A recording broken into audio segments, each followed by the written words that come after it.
Friends, welcome to चाचा का bioscope. इससे पहले के एपिसोड में हमने झांसी किले का इतिहास जाना और झांसी हमने ओरछा में स्टे करते हुए घूमा। आज हम बढ़ रहे हैं खजुराहो की तरफ। ओरछा से खजुराहो की दूरी 172 किलोमीटर्स है, लेकिन हम डायरेक्ट खजुराहो न जाकर रास्ते में नौगांव होते हुए महाराजा छत्रसाल म्यूजियम, जिसे दुबेला महल के नाम से भी जाना जाता है, और महाराजा और महारानी की छतरी देखते हुए पहुंचेंगे खजुराहो। दुबेला महल या महाराजा छत्रसाल म्यूजियम ओरछा से 112 किलोमीटर्स की दूरी पर पड़ेगा। ऑन द वे हाईवे से आपको नौगांव होते हुए दुबेला महल पहुंचना होगा। नौगांव छावनी गेट से आप 10 किलोमीटर चलकर पहुंच जाएंगे दुबेला महल। इस महल का निर्माण 18वीं शती ईस्वी में महाराजा छत्रसाल द्वारा करवाया गया था। यह महल 2 मंजिला बना हुआ है। उत्तर मध्यकालीन बुंदेला शैली में इस महल को बनाया गया है। मध्य प्रदेश सरकार द्वारा 1955 में यहाँ संग्रहालय की स्थापना की गई।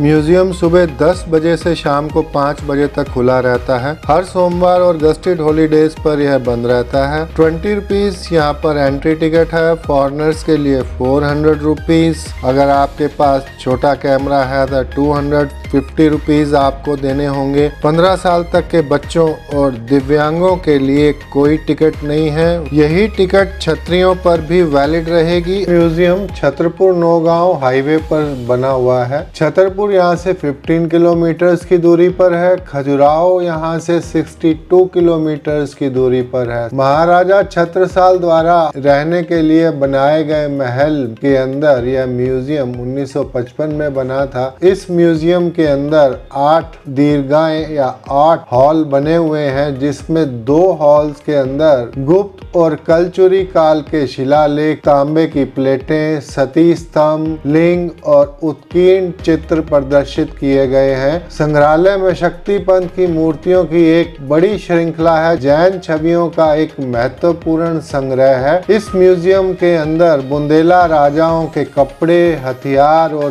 पेंटिंग्स भी दिखाई गई हैं। बुंदेलखंड केसरी के नाम से जाने जाते थे महाराज छत्रसाल बुंदेला। 4 मई 1649 टू 20 दिसंबर 1731 इनका जीवन काल रहा। मध्यकाल के प्रतापी राजपूत योद्धा का जन्म विंध्य वनों की मोर पहाड़ी चंदेरा में हुआ। यह जगह आज के समय में टीकमगढ़ के जिले के लिधोरा तहसील और पलेरा विकास खंड में आती है। जंगलों में पैदा हुए वीर का जन्म तोपों की गर्जन और तलवारों की चमक और रक्त प्रवाह के बीच हुआ। ओरछा के रुद्र प्रताप सिंह बुंदेला के वंशज 5 वर्ष की आयु में युद्ध कौशल की शिक्षा लेने अपने मामा साहेब सिंह जू देव धंधेरे चौहान के पास देलवारा चले गए।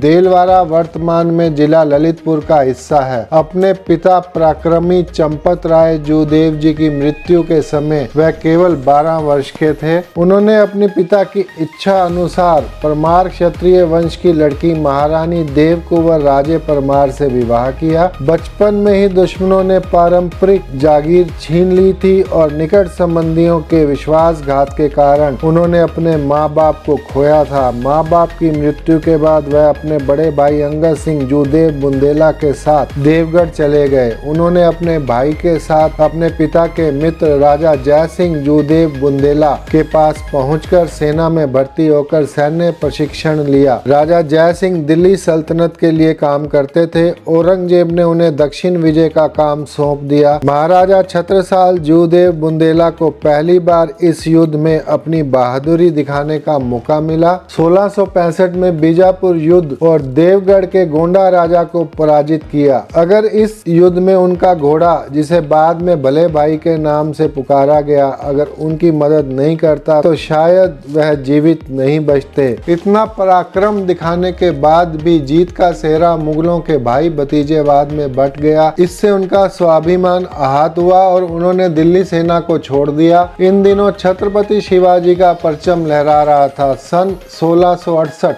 1668 उनकी मुलाकात छत्रपति शिवाजी महाराज जी से हुई। छत्रपति शिवाजी महाराज ने महाराज छत्रसाल जूदेव बुंदेला को गुणों और परिस्थितियों का एहसास करवाते हुए स्वतंत्र हिंदू राज्य स्थापना की मंत्रणा दी। शिवाजी से स्वतंत्र हिंदू स्वराज का मंत्र लेकर सन 1670 में महाराज छत्रसाल जूदेव बुंदेला वापिस अपनी मातृभूमि लौटे। उस समय बुंदेलखंड भूमि की स्थिति बिल्कुल अलग थी। अधिकांश रियासतदार मुगलों के मनसबदार थे। महाराजा के भाई बंधु भी मुगलों से लड़ने के लिए तैयार नहीं हुए। कहा जाता है कि उनके बचपन के मित्र महाबली ने उनकी धरोहर और कुछ पैतृक संपत्ति वापस की, जिससे उन्होंने 5 घुड़सवार और 25 पैदल सैनिकों की सेना बनाई। सन 1671 में औरंगजेब के विरुद्ध विद्रोह का बिगुल बजा दिया। सुल्तान औरंगजेब आलमगीर महाराज छत्रसाल जूदेव बुंदेला को पराजित करने में सफल नहीं हो पाए। महाराज अपने गोरिल्ला युद्ध और छापामार युद्ध नीति से मुगलों के छक्के छुड़ाते रहे। इन्होंने इटावा, खिमलासा, गड़ाकोटा, धामोनी, रामगढ़, कंजिया, मडियादो, रहली, मोहली, रानगिरी, शाहगढ़, वांसा कला आदि कई जगहों पर लड़ाइयां लड़ी। छत्रसाल बुंदेला के राष्ट्र प्रेम वीरता के कारण छत्रसाल बुंदेला को भारी जन समर्थन प्राप्त था। उन्होंने एक विशाल सेना तैयार कर ली थी। इसमें 72 प्रमुख सरदार थे।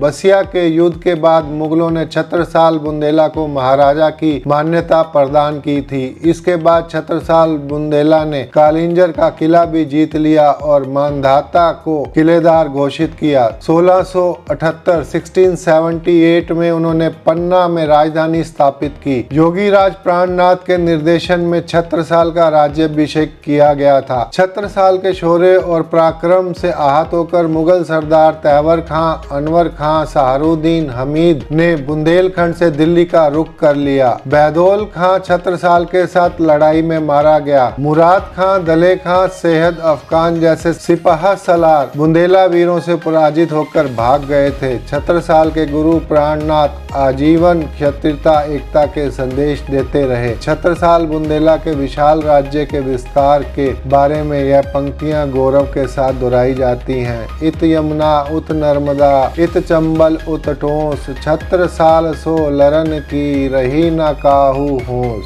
छत्रसाल बुंदेला को अपने जीवन की संध्या में भी आक्रमणों से जूझना पड़ा। 1729 में सम्राट मोहम्मद शाह के शासनकाल में प्रयाग के सूबेदार बंगस ने छत्रसाल बुंदेला पर आक्रमण किया। इसकी इच्छा एरज जालौन कोच, जो कि अभी जालौन के नाम से जाना जाता है, सेवड़ा, सोपरी, जालौन पर अधिकार कर लेने की थी। छत्रसाल को मुगलों से लड़ने में दतिया, सेवड़ा और बुंदेला राजाओं ने सहयोग नहीं दिया। तब छत्रसाल बुंदेला ने बाजीराव पेशवा को संदेश भेजा। बाजीराव सेना सहित सहायता के लिए पहुंचे। छत्रसाल बुंदेला और बाजीराव ने बंगस को 30 मार्च 1729, 30 मार्च 1729 को पराजित कर दिया। बंगस हार कर वापिस लौट गया। छत्रसाल बुंदेला की मुगल रानी से उत्पन्न पत्नी मस्तानी बाजीराव प्रथम की द्वितीय पत्नी बनी। मस्तानी नामक अपने ग्रंथ में इतिहासकार दत्तात्रेय गणेश गोडसे ने कहा है कि छत्रसाल बुंदेला और बाजीराव प्रथम के बीच संबंध पिता पुत्र जैसे थे। 20 दिसंबर 1731 को मृत्यु के पहले ही छत्रसाल बुंदेला ने महोबा और अपने आसपास का क्षेत्र बाजीराव प्रथम को सौंप दिया था। संग्रहालय की बिल्डिंग के साथ में ही है ये मस्तानी महल, जो अब खंडर होता जा रहा है। इसको जीर्णोद्धार की पूरी ज़रूरत है। अगर इसकी देखभाल ना की गई तो ये बहुत जल्दी खंडर में तब्दील हो जाएगा। इसका रेनोवेशन के लिए गवर्नमेंट को जरूर सोचना चाहिए। महाराजा छत्रसाल के बड़े बेटे हृदय शाह का महल दुबेला महल के सामने ही है, जो अब खंडर में तब्दील हो चुका है। इसे अब बंद कर दिया गया है। अगर इसका समय से देखभाल की जाती तो यह भी एक टूरिज्म के लिए अच्छा पॉइंट रह सकता था, लेकिन इस समय यह बिल्कुल खंडर है।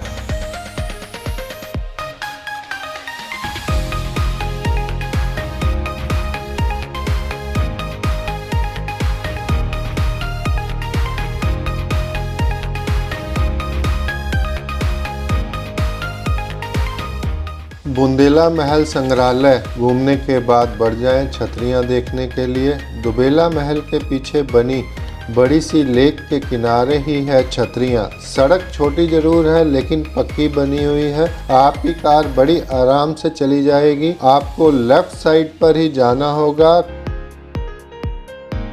कुछ देर रुककर लेक को एंजॉय कीजिए। सर्दियों और बारिशों के मौसम में आप इसे ज़्यादा एंजॉय कर सकते हैं।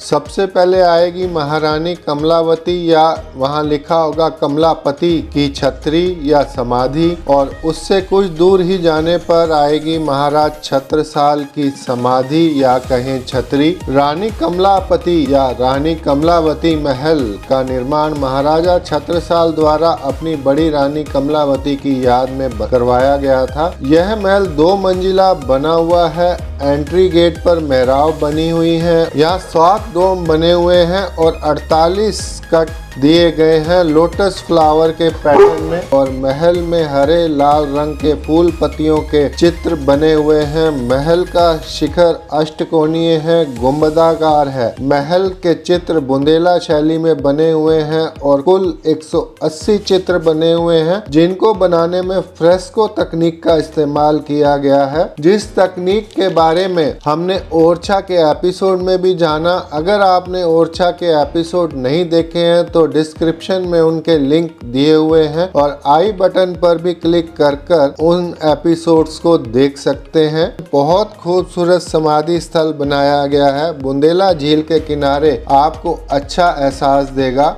इसके बाद आप बढ़ चलिए महाराजा छत्रसाल की छतरी देखने के लिए। कुछ ही दूरी पर है, ज़्यादा समय आपको नहीं लगेगा, 2-3 मिनट में आप पहुंच जाएंगे। महाराजा छत्रसाल की छतरी एक छोटे से गांव से निकलकर आपको राइट साइड पर जाना होगा। महाराजा छत्रसाल की छतरी का निर्माण पेशवा बाजीराव प्रथम ने सन 1733 में प्रारंभ करवाया। छतरी बोले या मकबरा बोले 4 मंजिला बना हुआ है। इसके ग्राउंड फ्लोर और परकोटा का निर्माण पेशवा बाजीराव के काल में हुआ। ऊपर का हिस्सा शाहगढ़ के राजा बखतवली सिंह ने करवाया, परंतु यह छतरी पूरी ना हो सकी, जो आज भी अधूरी है।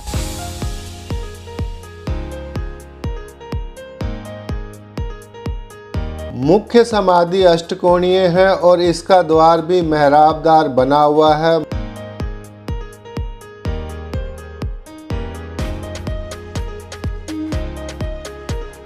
दुबेला झील के किनारे बने इस मकबरे के 12 गुम्बद हैं। इन गुम्बदों में खिड़कियां बनी हुई हैं, जहां से आप चारों तरफ का नज़ारा देख सकते हैं।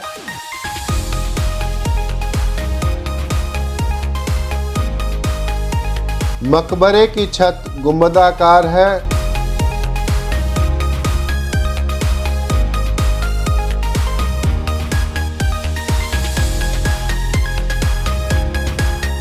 लोकल लोगों की कथा के अनुसार यह मशहूर है कि महाराजा और महारानी अवतार थे और उनके मकबरों के स्थान पर उन्हें अंतिम बार देखा गया था। इसके बाद वो अदृश्य हो गए थे।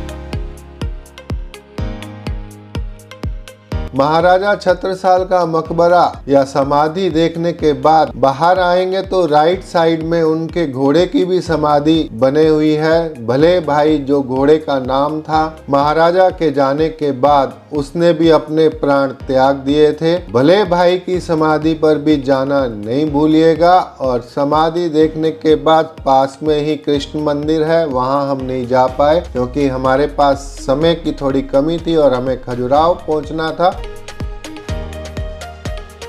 अब हम बढ़ रहे हैं खजुराहो की तरफ। खजुराहो यहाँ से पड़ेगा 62 किलोमीटर्स। हाईवे पे पहुंचने से पहले ही राइट साइड पे आपको highway treat Madhya Pradesh tourism वालों का एक होटल, जहां स्टे की भी ऑप्शन आपके पास अवेलेबल है। अच्छा सा छोटा सा रेस्टोरेंट इनका बना हुआ है। यहां पर आप डिनर या लंच करना चाहें तो यहां कर सकते हैं। एक अच्छा साफ सुथरा फूड ये बनाकर यहाँ पर सर्व करते हैं। और हमने यहाँ पर लंच का ऑर्डर दिया और स्टार्टर लिया। लंच आने तक हमने यहाँ पे पनीर भुर्जी और मसाला पापड़ सलाद का हमने ऑर्डर दिया। बुंदेल साइड में ये धनिया की चटनी बड़ी टेस्टी बनती है। हमने अभी तक जितनी जगह खाई है बड़ी बेहतरीन चटनी मिलती है, और बुंदेली चिकन और बुंदेली भरता, अरहर की दाल और पुलाव। अभी मटर पुलाव आने बाकी है। खाना बहुत टेस्टी है, खाना अच्छा है। मैंने चिकन भी टेस्ट किया है। कैसा बना है? भरता अच्छा है, बढ़िया ना? आपको कैसा लग रहा है? बहुत बढ़िया। मिर्ची है लेकिन चिकन कैसा है? चिकन बहुत बढ़िया, सॉफ्ट है। टेस्ट अच्छा लग रहा है एकदम। तीखा, थोड़ा तीखा है बुंदेली है ना?